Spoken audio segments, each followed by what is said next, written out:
বন্ধুরা আজকে এই যে বার্থডে বয়, বলো কে বার্থডে বয়, তোমরা কমেন্টে জানাও কে বার্থডে বয়। আমরা বেরিয়ে গেছি এখন কেনাকাটা করতে, তোমাদের একটা বিয়ের কেনাকাটা করতে যাচ্ছি। তো এখন বিয়েটা হচ্ছে জানুয়ারি মাসে, ঠিক আছে 23 তারিখে। তো এখন থেকে কেনাকাটা চালু, কারণ যেহেতু অন্যদিন টাইম পাই না, রোববার করে এখন কেনাকাটা করতে হবে। কি হয়েছে? 5 মিনিট বলো, টিকিট কাটতে হবে। ঠিক আছে চলো, কি কেনাকাটা করছি না করছি সবই তোমাদের সঙ্গে শেয়ার করবো। এবার স্টেশনে গিয়ে ট্রেনে উঠে দোকানে গিয়ে তোমাদের সঙ্গে কথা হচ্ছে। টাটা। ভিডিওর প্রথমেই বলেছি আমরা বিয়ের কেনাকাটা করতে যাচ্ছি। এটা আমার শ্বশুরবাড়ি, প্রথম ছিল বাড়িতে অনুষ্ঠান করে বিয়ে, কারণ আমি যে বিয়েটা করেছিলাম সেটা ছিল আমাদের লাভ ম্যারেজ, যার কারণে কোনো অনুষ্ঠান হয়নি, তাই সবাই খুব উৎসাহিত ছিল এবং প্রথম কেনাকাটা আজকে করতে যাচ্ছি, তাই বাড়ির সকল মিলেই যাওয়া হচ্ছিল।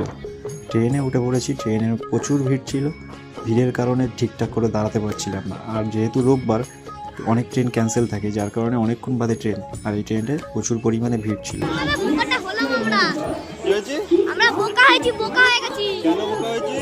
আমার মাসি সামনে ট্রেনের গেটে দাঁড়িয়ে বলছে নাকি আমরা নাকি নেমে গেছি, তোমরা নামোনি। কি হয়েছে?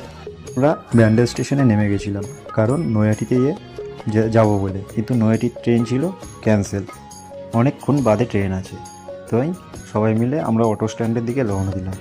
আর এই দেখো বাচ্চা পাটি, এদের দেখেছো তো, এরা চলন্ত সিঁড়িতে উঠবে, ঠিক আছে, যার কারণে প্রচুর বায়না করছে।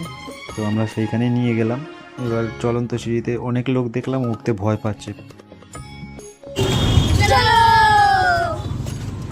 পরে আমরা ব্যান্ডেল অটো স্ট্যান্ডে গিয়ে একটা অটো রিজার্ভ করে নিই। আমাদের যেতে হবে এখন চুচুড়া ফেরিঘাটে। তো আমরা সেই উদ্দেশ্যেই রওনা হই। এখানে কিছু কথা না বললেই নয়, আমরা যখন প্রথম বাড়ি থেকে বেরোই আমার ছেলে ভেবেছিল যে বড় মায়ের কাছে আমরা পুজো দিতে যাচ্ছি, কারণ অনেকদিন ধরেই আলোচনা হচ্ছিল আমরা বড় মায়ের কাছে পুজো দিতে যাব। আর দেখো আমার ছেলের মনের ইচ্ছাটা কীভাবে পূর্ণ হতে চলেছে, কারণ আমরা যে চুচুড়া ঘাট পার হয়ে যেতে চলেছি, সেই ঘাট পার হলেই বড় মায়ের মন্দির। আমরা কিন্তু আগে জানতাম না যে আমরা বড় মায়ের ওখান থেকে সামনে দিয়েই যাব। তো যথারীতি আমরা নৌকোয় উঠে পড়েছি এবং আমার ছেলে খুবই আনন্দিত, কারণ সে বড় মায়ের সামনে দিয়ে যেতে পারবে। এর আগে আমার ছেলে কোনো সময় বড় মায়ের মন্দিরের কাছে যায়নি, তাই সে খুব আনন্দিত। আর এদিকে জলটা দেখো খুব সুন্দর, দুপুরবেলা, এখন বাজে প্রায় 1টা থেকে 1:30, খুব গরম লাগছিল।